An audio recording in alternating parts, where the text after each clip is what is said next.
Wow. I can't say I expected this. This is probably an even crazier comeback than the last one. But there's a lot to say, and most of it is not good, I'll be honest. Hey everyone, welcome back to the channel to for another debrief of a PSG game. Today we faced Lille away from home. This is, I think, our like third game in a row away from home. So, difficult circumstances, but um, this isn't good, right? This is getting worrying. It's getting really, really worrying, and I will go into specifically what I mean by this, but um, after having lost to Lens in the Trophée des Champions away from home after scraping a 2-2 draw against uh, Rennes away from home. We do it yet again against Lille, and this is now 2 points in 2 games for PSG, and this is not what we needed. It's not what we needed. It's not what we wanted.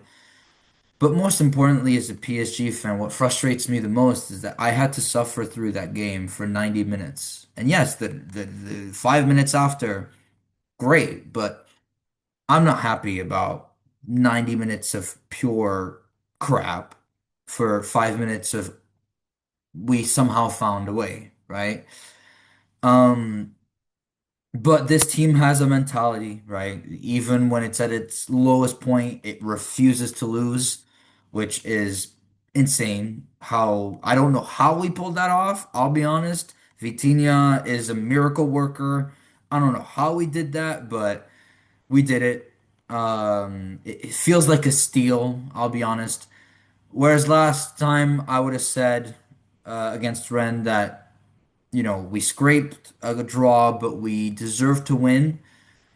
This is a draw that we never should have gotten, right? This is a steal. This is a steal. The way that we played today for 90 minutes was horrible. And don't refer to the momentum, right? This is BS. I'll be honest, right? Like the better team on the field was Lille, right? And it was not even close. And it's not like against Lens, where Lens was the better team against us, but we were still good, right?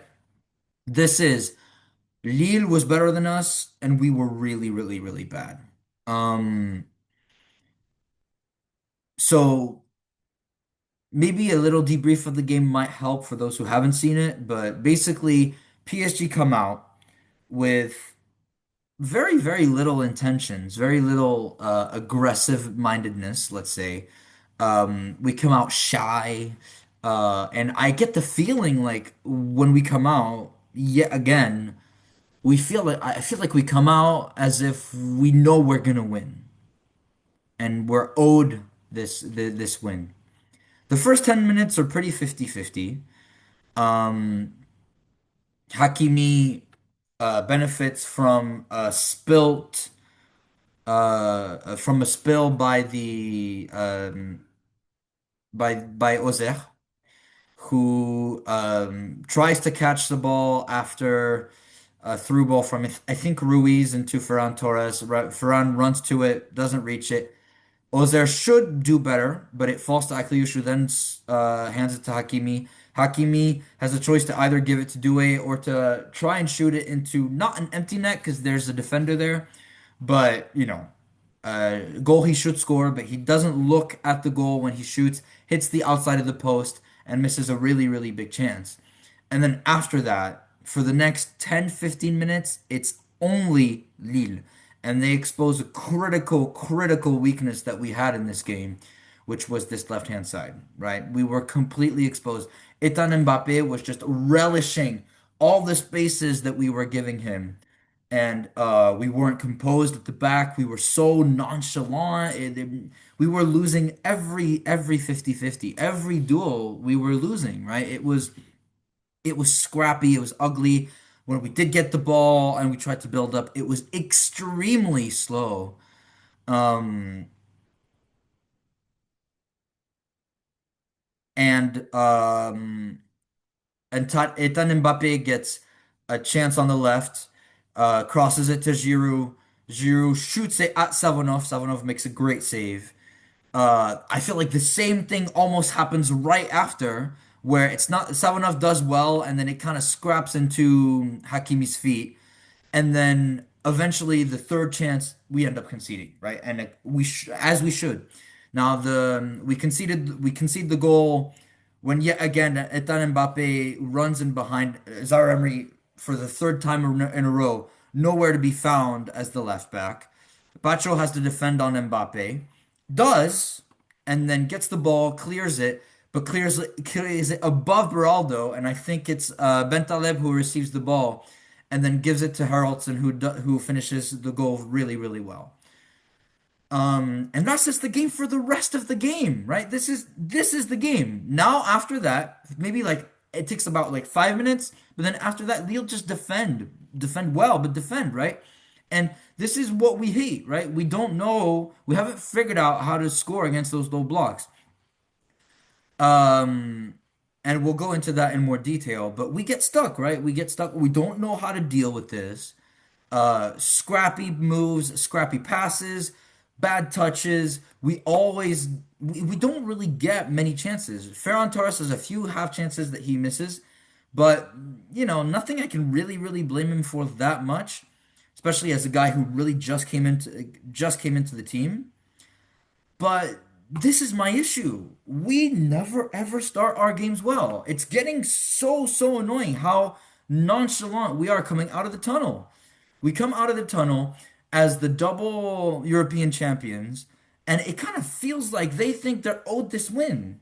And this is the second time in a row where we come out, we get punished by the lack of um, physicality we bring to the game, and we get punished early. Actually, it's not the second game in a row. It's the third game in a row because that's exactly what happened against Lens as well.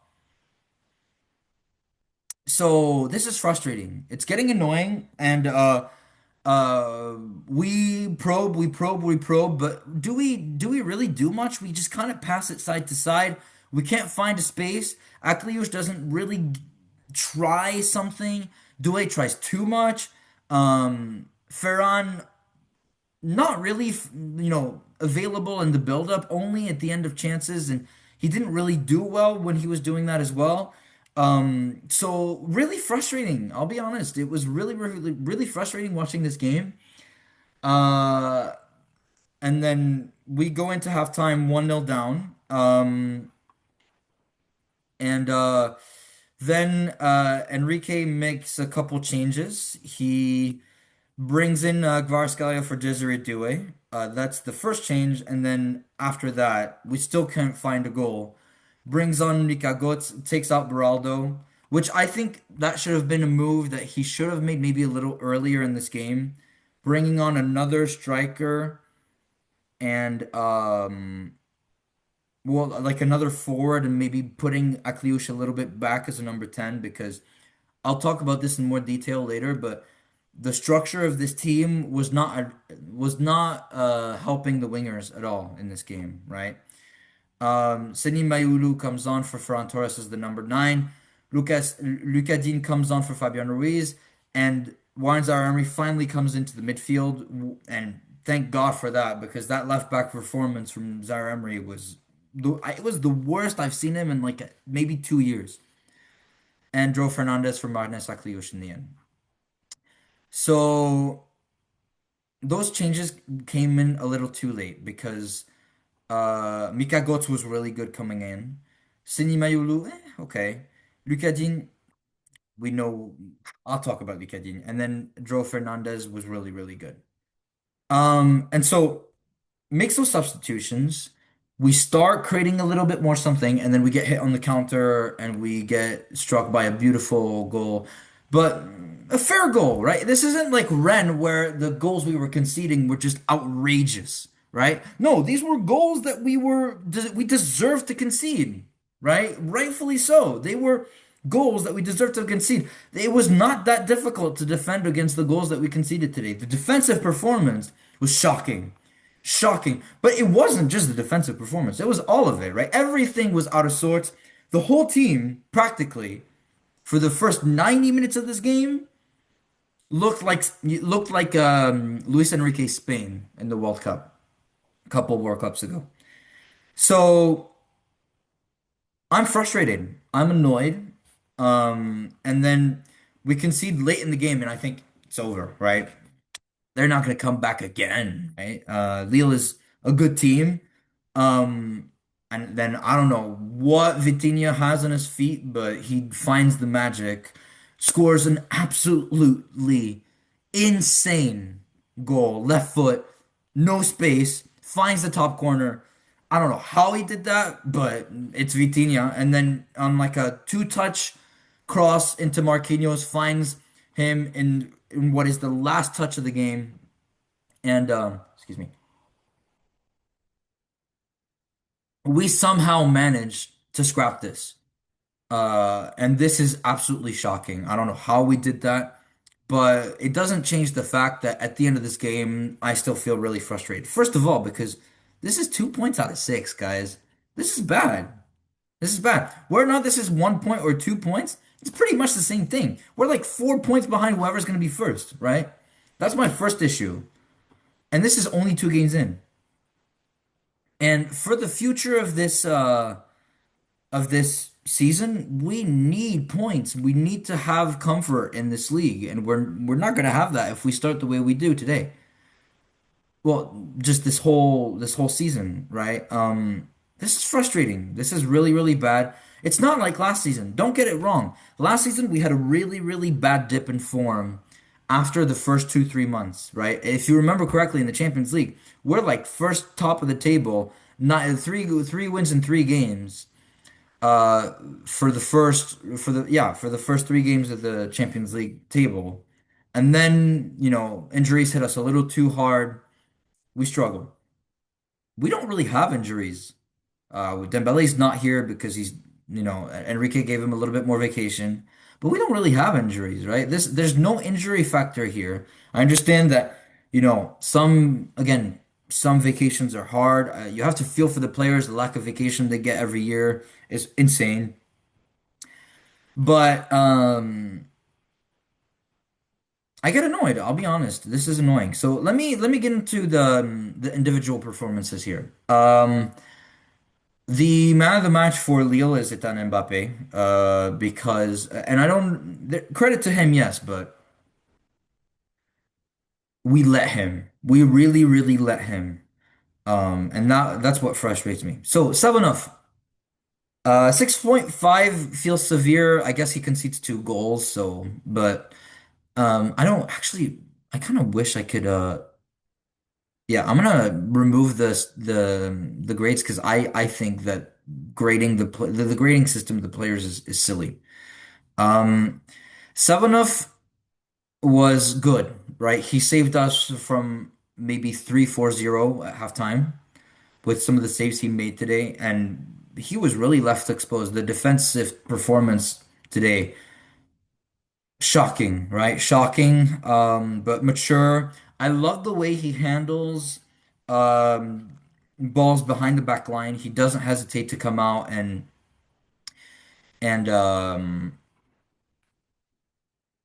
clear the ball. He always intervenes the right moments when he should. Maybe, and today he displayed that really well. Marquinhos was actually pretty okay. Not great, but pretty okay. I thought he handled Giroud pretty well when he had to handle him. But Giroud kind of was handled sometimes by Marquinhos, sometimes by Pacho. We know that the type of striker that Giroud is exactly the type of striker that I think Marquinhos likes because Marquinhos is happy to deal with slow, physical strikers, like the Hollands, although Holland's really fast, so maybe not. But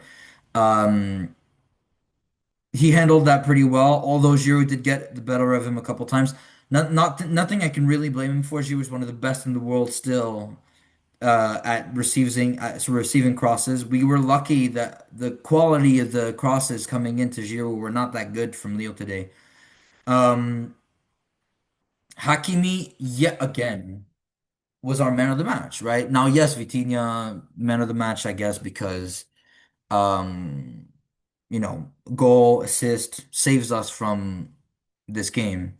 But for the 90 minutes that we were behind, he was the only one that was really doing something that was at his level. That's the thing. Is like this is Hakimi is the only guy in the three games that we have, been shit that you can tell yourself Hakimi's been playing at his he's been playing at his level. Everybody else under their level, right? Under. Um, he keeps being the only threat that we have to create chances yet again every time. And look at the activity, the whole right flank, right? But this is where he was for most of the game. And it's shocking that it has to come from our right back every time, right? And the fact that Nuno Mendes not being here impacts our creativity so much. First of all, it shows you how insane these two are, but also shows you that there's a real dependence on the the left back and right back going forward and creating chances from the sides for us. Nuno Mendes was sorely missed because um, Luis Enrique decided to go for Warren Zaire today, and I can't emphasize how bad he was today. And I hate saying it because I love him. He has been pretty much close to irreproachable until now. But that was shocking, right? And I understand not his favorite position, but that shouldn't matter. It's Warren Zaire. That's the thing with Zaire. That's why we love him so much. It's because he's supposed to be good at every position that isn't maybe a forward line position, right? He's a defensive rock, good on the ball, really fast, really physical, and rarely ever loses the ball. And more importantly, really defensively intelligent. But the lack of intelligence today that was shown by Zaire Emery, every time that we were conceding, it was Etan Mbappe on his right hand side on a one-on-one versus Pacho, and Warren Zaire was nowhere to be seen. Nowhere to be seen. And then the third time when we did end up conceding, I did look for him. I was like, where is he? Where is he? Oh, actually, it's not when we conceded. It was like right before. I was looking for him. I was like, where is he? And then I looked for him, and he was like right behind. But what I hated was the way he was coming back. It was so like trotting back. He was just like trotting back, not running back to try to cover the space that he left. And that was frustrating. Um, I can't accept that kind of performance from Warren Zaire today. And not only that, but he's so shy when he's like in the front areas. He had a chance to score the 2-1 when we were in the mud, and he misses that. But that's not really what I blame him for. It's like every time he has a chance to go forward, he goes backwards. And as a left back in that PSG side, that's not gonna do it. That's not gonna be enough. Not unless we have every other starting player, the starting 11 in that position. Warren Zaire for me is a midfielder, because this PSG side requires the two wing backs to be forward playing players. And there was a clear imbalance there. But I would say I still think this could have worked. This lineup could have worked if Zaire Emery was doing what we expect him to do, which is be solid defensively. And today he didn't have that either. He didn't help Due at all. Or at least, he was there to receive the ball, but then just passed it backwards, and we just, lost all the momentum that we had. Yeah, I'm not gonna go over it too much, but Zaire Emery, that was poor. Pacho, that was poor also, right? I'm not gonna lie. This was bad, right? The first goal is on him, and it completely sets the rest of the game.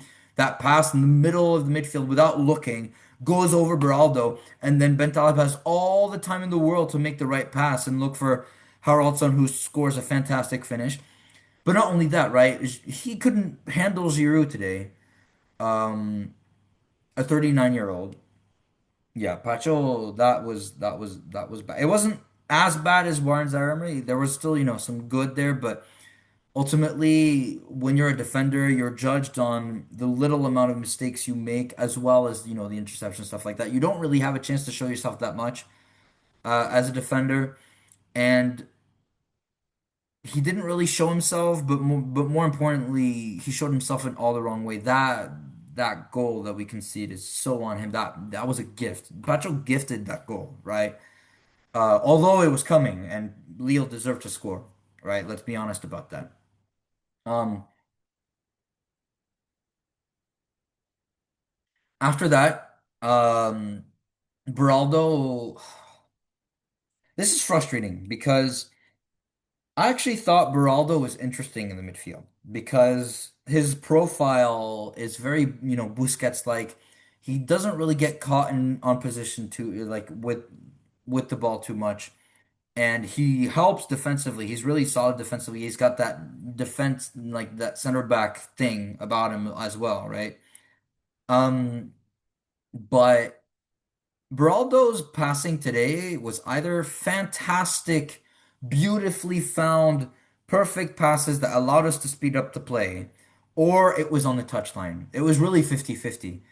Um, yeah, accurate passes.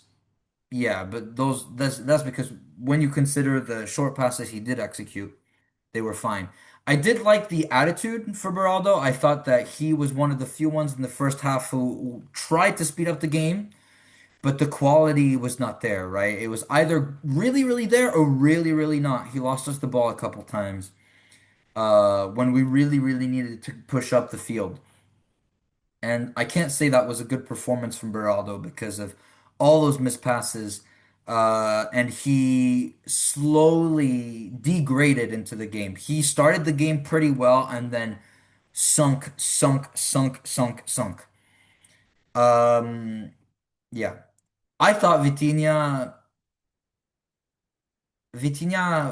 was frustrated from the lack of coherence in the midfield.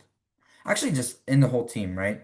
But most importantly, the midfield. Because in a game where Vitinha is in the field, you have to let him be the guy to have the ball, to control the midfield, to distribute the ball left and right. That's his first job. And then also, he's also very good as a number six at not just doing what I just said, but also going up the field, taking chances, taking shots, giving assists or giving passes to Hakimi or Mendes, who then can assist.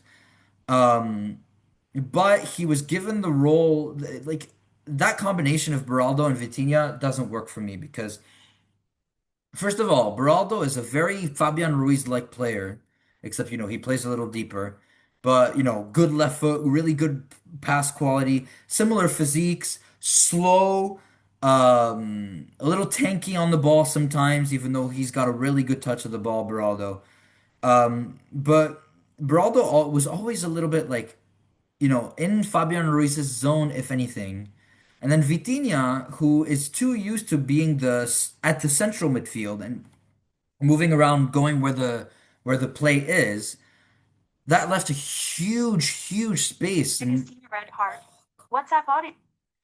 um, that left a huge, huge, huge space in this area, right? In this right midfield area, where that Akliush had to compensate, right? He had to um come in and fix the lack of presence here. Now, yes, Hakimi was covering this right wing, but there was still no right winger as a consequence. Akliush was basically playing as a 10. And more importantly, it was frustrating because he um he always had his back to goal when he got the ball, right? That's the thing is he was never isolated, he was never really able to be in a position where he could take on his winger.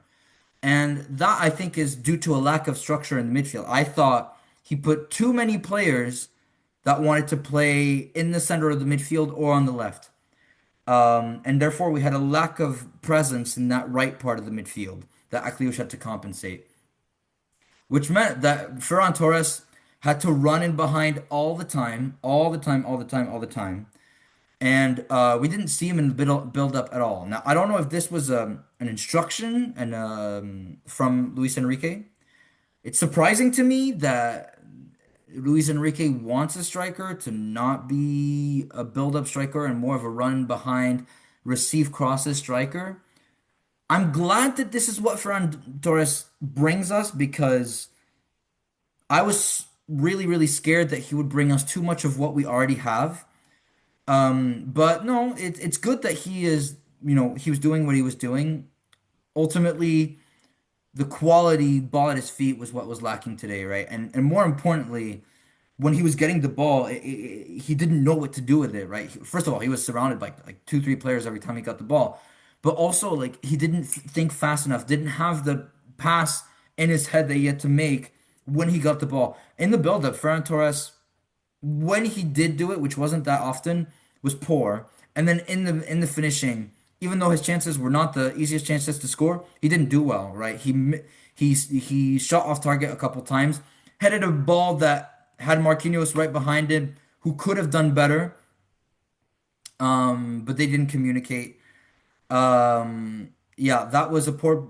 You can't say that that was a good performance from Ferran Torres. I do like what he brings, but I want to see that coming off the bench. I don't want to see that starting in a game, right? When we need a goal.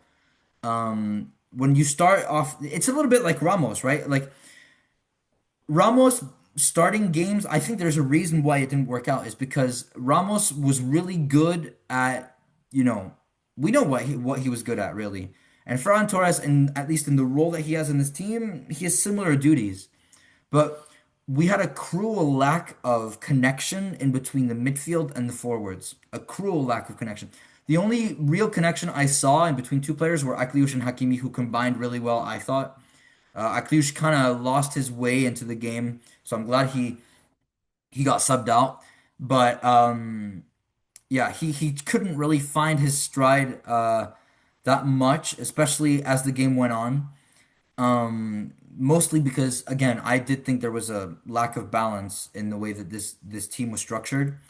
So I hope that because here's the thing, right? I think that if you have Ferran Torres, Fabian Ruiz, and who was it, Mika Götze, who can come into this team when we need a goal, I think it can be really interesting because they all speak the same football. Oh, no, no, sorry, not Mika Götze, Digne. Because Digne needs a guy who he can cross the ball to, right? Where is he? Yeah. So he came on today, Dean, but he came on when Ferran Torres left, or right after Ferran Torres left the field, which I think structurally speaking doesn't make a lot of sense because a guy like Fabian Ruiz, a guy like Ferran Torres, a guy like Dean, they all speak the same football. They all think Spanish football, right? And the crossing ability that Ruiz has, he looked for Ferran Torres a couple times, and that's why I thought Ruiz was pretty good today. Was he was the only one looking for a ball in behind and speeding the play when we got up the field, right?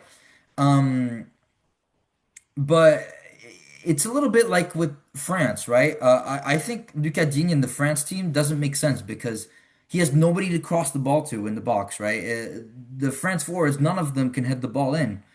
Unless we had Ekitike, but Ekitike would play on the left side, so he wouldn't really receive crosses from Lucadine. This was the same problem. I thought it was kind of put in an inverse way.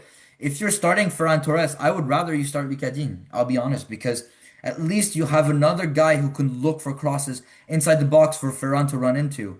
Um, and same for Fabian Ruiz. I prefer having Warren Zaire in the midfield. If we have, like a Dembele up top, and then that's the thing is for me, there are players who are made to play with each other and they bring us something different, which is great. This is exactly what I want to see.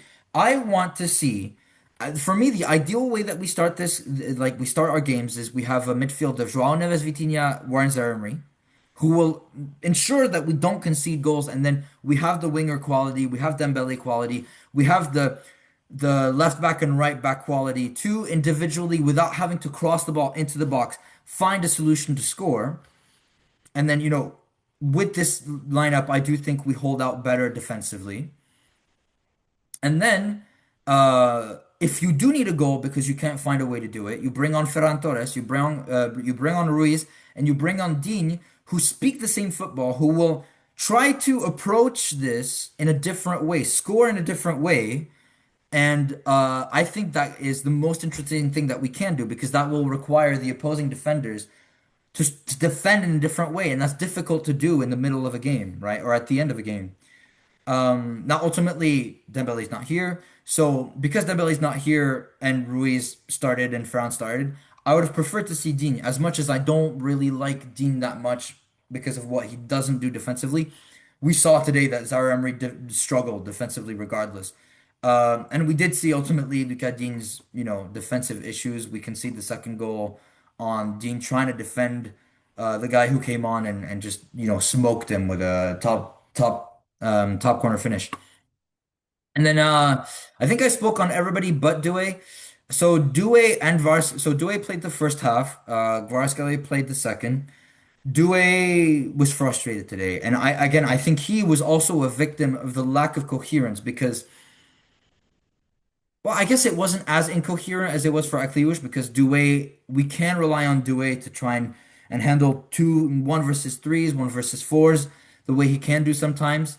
But those are things that, if we rely on that, we have a problem, right? Like defensively, if they could handle Doué, that was the only thing that they had to do defensively. And Doué, at first, I thought was good, right? Like at the beginning of the half, he was interesting, looked for passes, looked for danger. But eventually, nobody was doing anything to try and, apart from maybe Hakimi, nobody was trying anything to create something. So yeah, he got into his habits of trying to dribble everybody and try to shoot from long distance and create something because nobody else was doing it. And I can't say I blame him this time because it must have been frustrating. It really, really must have been frustrating. Speaking of frustration, I didn't talk enough about Fabian Ruiz's game today, but I thought he was one of the better players in the first half because, and for the record, the first half was by far the worst half we had, right? Because what I liked about him is, even though, first of all, he tried stuff, right? He tried finding players in behind. He tried to do something, and more importantly, accelerate the play when Vitinha and Beraldo were really slowing it. Beraldo, half and half were slowing it down, but Zaire Emery was hella slowing the play down. Akliouche was slowing the play down. But also, what I liked was his attitude.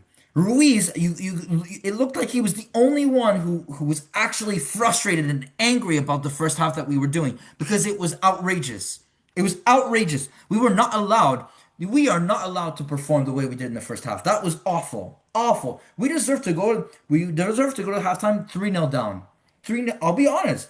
And yeah, he got a yellow for his reaction on a tackle, but that's the thing. He went to it. He pressed and he pressed hard and he tackled and he didn't go halfway. And yes, he got angry at the referee for the foul that wasn't a foul. But that's what I want to see. I want to see some passion, some anger, and he was the only one who seemed to show in the first half with Hakimi. So angry. That's my reaction. This game was frustrating to watch as a PSG fan. And that's my main takeaway. I'll be honest. That's my main takeaway. So I think that's where I'll end it. Keep a lookout if you are paying attention for a few videos that might come soon. As soon as August is finished, I will analyze PSG's transfer window. I'm waiting for it to end so that I can cover everything. Barcola looks like will sign for Liverpool, so I'm devastated about that, and I have a lot to say about that, and I will express that in general once the transfer window is done. And then I'm also working on ideas I have for the Ballon d'Or. I think that that will be very, very interesting what I have to say. But I'll wait until the Ballon d'Or gets a little closer. Right now, we're not there yet. So, in the meantime, leave a comment if you have any opinions, if you have any questions or requests about things that you'd like to talk about. I'm really making these videos to try and reach out to people who might want to talk about my interests um, in a respectful way. So if you have any questions, I'm happy to answer. Just leave a comment. Until then, I'll see you next time, guys. Bye.